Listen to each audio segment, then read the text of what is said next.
Assalomu alaykum hurmatli mijozlar.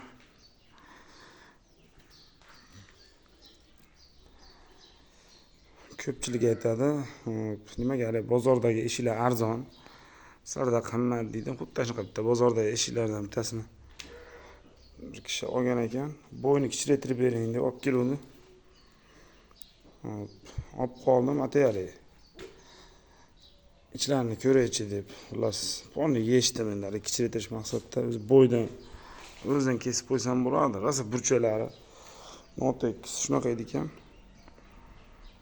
Yechdim endi, ponni yechib 3 ta eshikdan ikkitasini ta'mirlab qo'ydik.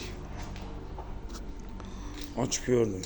Ochib ko'rsam, mana qaranglar, shu o'rta перегородкаларning qimirlashini. Hop, o'zi ham lapang'ab qiyshayib beryapti. Buni qarasam, ichidagi rezinkalar sifatsiz solingan. Manidan ikkitadan 4 ta samarez bo'lishi kerak shu yerda.